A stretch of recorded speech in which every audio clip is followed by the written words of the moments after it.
छोटे भाई की छोटी बातों में फिर से आपका स्वागत है।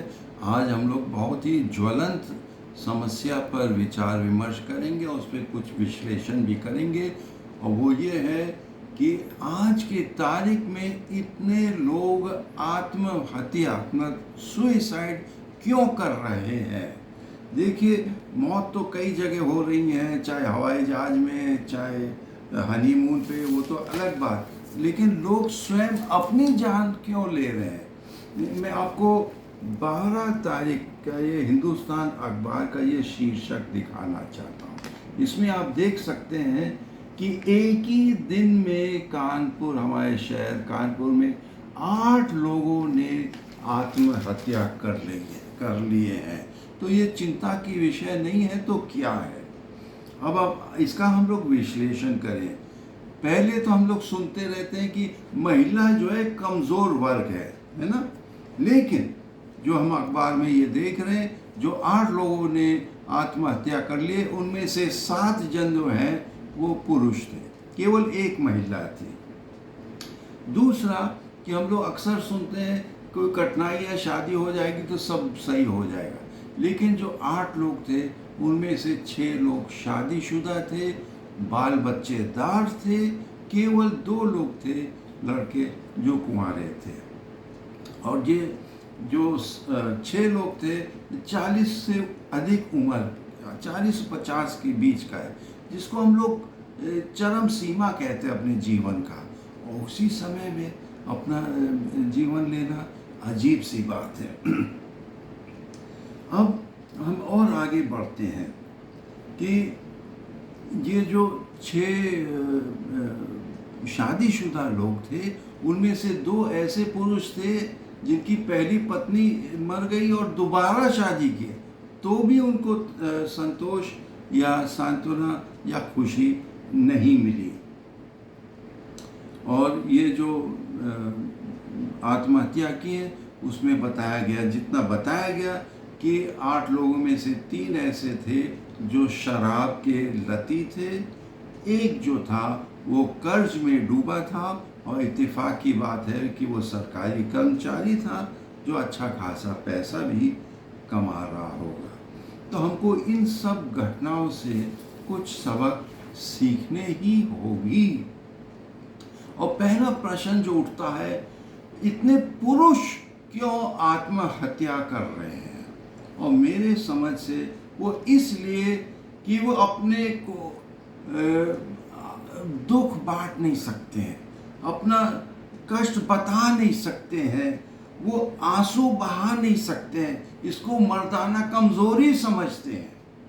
लेकिन ठीक विपरीत, महिला को जब कष्ट होता है वो रोती है, चिल्लाती है, बिगलती है, अपनी भावनाओं को व्यक्त करती है।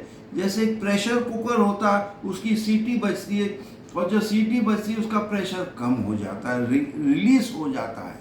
लेकिन पुरुषों में ये भावना अधिकांश देखने को नहीं मिलता है।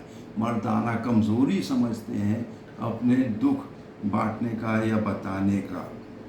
तो ये जो है एक उसी तरह प्रेशर कुकर या ज्वालामुखी जैसे बन जाता, जो विस्फोट हो जाता है, फूट जाता है, फट जाता है।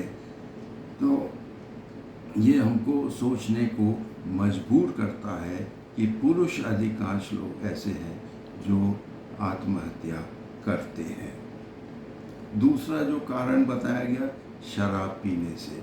लेकिन हम जानते हैं शराब पीने से या किसी प्रकार के नशे से किसी का दुख आज तक नहीं मिटा, और जब उसका असर उतर जाता तो और भी गहरे गड्ढे में वे अपने को पाते हैं।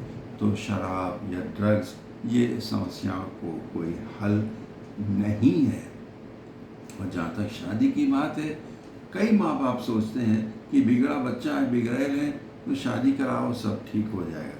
लेकिन ये भी एक बहुत बड़ा भ्रम है। और हम लोगों ने जब ये शिलोंग का भी हनीमून किस्सा देखो, वो भी शादी से कोई हल नहीं होता है अपने आप से। तो एक और है, जैसे हमने देखा कर्जा क्यों लेते हैं, क्योंकि हम लोग होड़ में हैं, दूसरे से आगे निकलने को या दिखाना चाहते हैं। और लेकिन हमको अपनी औकात में रहना चाहिए। जैसे एक पुरानी कहावत है, जितना चादर है उतना ही पैर फैलाओ।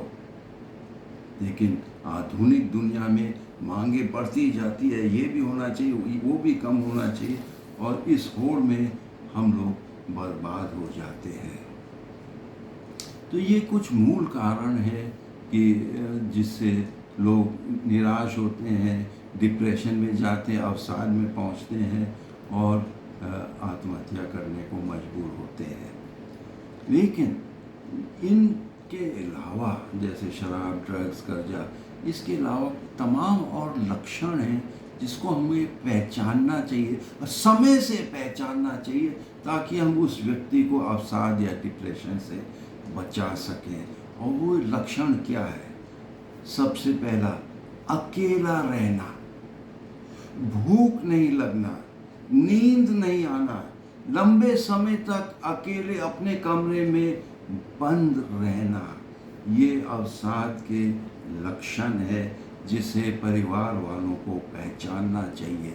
और इसका इलाज क्या है? डांटने से नहीं, हमें उनको प्यार से सांत्वना देना है, उनको उठाना है, उनको हंसी मजाक में जोड़ना है।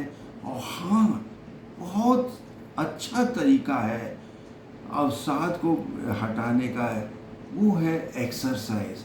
साइकिलिंग, वॉकिंग, रनिंग, कुछ भी करो, एक्सरसाइज करो, पसीना बहेगा, साथ में अवसाद भी बह जाएगा। ये बहुत नेचुरल, प्राकृतिक तरीका है अवसाद को, डिप्रेशन को हराने का।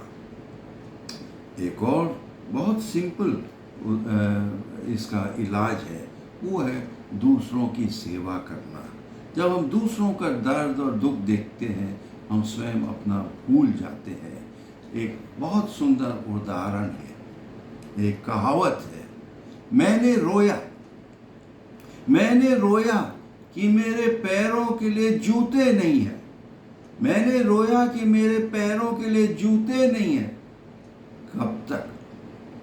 जब तक मैंने उनको नहीं देखा जिनके पैर ही नहीं थे। तो ये हमको याद दिलाता है, हो सकता हमारी कमी है, हो सकता हमारी कोई कमी है, लेकिन हमसे भी कोई ज़्यादा ज़रूरतमंद या तकलीफ़ में व्यक्ति हो सकता है। उनकी मदद करने में हमारा भी अवसाद और अफसोस हट जाता है। तो और अंत में हम ये ज़रूर कहेंगे, जो ऊपर वाला है, ईश्वर है, आप चाहे जिस नाम से लेते हैं, वो प्रेम है, सबको प्रेम करते हैं, हमारे हृदय के अंदर वो आशा भर देता है। उस आशा के साथ हम अपना जीवन बिताएं और हम कुशल मंगल रहेंगे और ऐसी नौबतें नहीं आएंगी। तो यदि आप किसी को जानते हैं जो ऐसी परिस्थिति में, अवश्य अपना हाथ बढ़ाइए और उनको संभालने और बचाने की कोशिश करिए। सुनने के लिए बहुत बहुत धन्यवाद। लाइक करिए, सब्सक्राइब करिए, कमेंट करिए, शेयर करिए। धन्यवाद। जय हिंद।